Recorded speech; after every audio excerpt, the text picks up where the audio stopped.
Samsung announced the new Galaxy S8 and S8 Plus, which now have infinity displays. This means that they are dual edge, similar to the S7 Edge, with 2mm side bezels and the screen curving onto the side.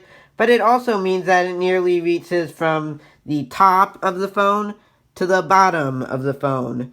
It is 16% taller than the ones on the previous phones to take up this extra space. The top and bottom bezels will now only be 8.2 millimeters on the regular one and 8.95 millimeters on the Plus. This means that the home button had to be moved onto the screen with a pressure sensitive one, but unfortunately, Samsung has made the strange decision not to use this pressure sensitivity for anything else. The fingerprint sensor has been moved onto the back where the heart rate sensor used to be and the flash, and these have been moved to the other side of the camera. The camera is also now flush with the body. Since it is the first time the smaller model will be getting an edge-to-edge display, the S8 has a slightly wider display and a slightly narrower body than the S7. It is about 1.5 millimeters narrower, but it is actually 4.5 millimeters taller. More notable is the Galaxy S8 Plus's change, so it is nearly 10 millimeters taller than the S7 Edge. And it is also 8.1 millimeters instead of 7.7 millimeters, 173 grams instead of 157 grams.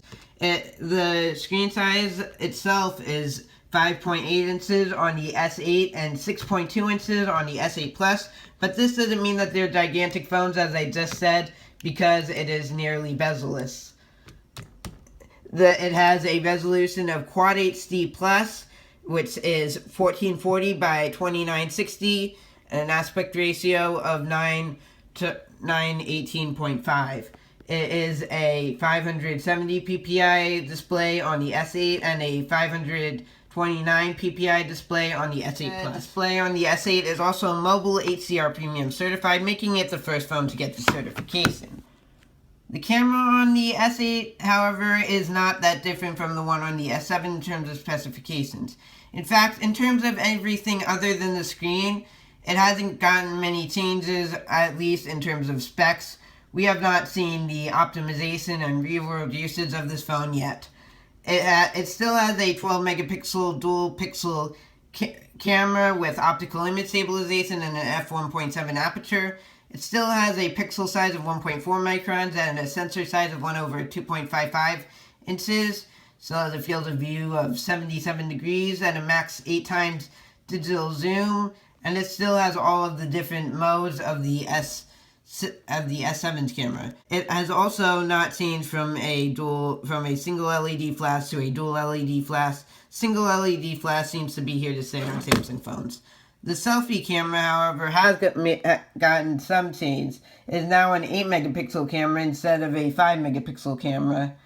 Samsung has increased the clock speed from 2.15 GHz to 2.35 GHz on the Snapdragon variant for the high power cores, and for the low power cores from 1.6 to 1.9 GHz. However, on the Exynos variant, they have kept the clock speed for the high power cores the same at 2.3 GHz, and they have only increased the low power cores from 1.6 GHz to 1.7 GHz.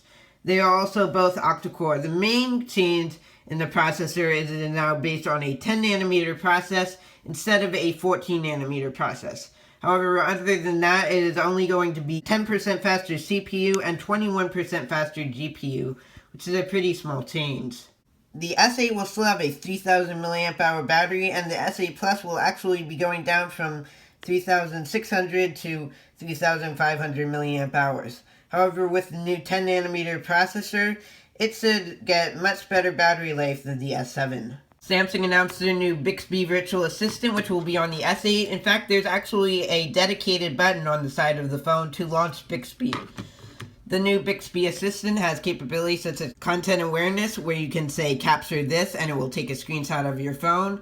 It has the ability to take a photo search, meaning that you can take a picture with your camera, and then search for that based on the picture instead of having to enter something into a search bar. It has the ability to recommend apps or widgets for like times when you use them mostly. And it also has the ability to set reminders for when you get to a location. Bixby also works with Google Music so that you can have it set a reminder for when a new album is released, or ask it to play any song from the Google Music library. Samsung announced a lot of new accessories for the S8. Many of these are covers. They have the Clearview standing cover, which allows your phone to stand up for media consumption. They have the LED view cover, which has a bunch of LEDs covering the screen that can show you the time and some other information. They have a clear cover, which is just like, well, a regular clear cover that is only 0.8 millimeters thick, an Alcantara cover, a silicone cover. They have a two-piece cover with a piece at the top and a piece at the bottom, nothing in the middle or in the sides. And they also have a keyboard cover which goes onto the phone and lets you have a physical keyboard on your phone, and it is removable. Samsung introduced some docks too. They have the Dex dock, which allows you to put your phone into a dock and turn it into a desktop. You can connect a monitor, keyboard, mouse, not the keyboard cover, like an actual keyboard, similar to what you would get with a desktop. They also have a new wireless charging stand, which is a convertible, so you can either charge it lying down or propped up so that you can see the screen. The last of the accessories that Samsung announced is a new battery pack, which has a 5,100 milliamp hour battery. The S8 will be available in 5 colors: Midnight Black, Orchid Gray, Coral Blue, Arctic Silver, and Maple Gold.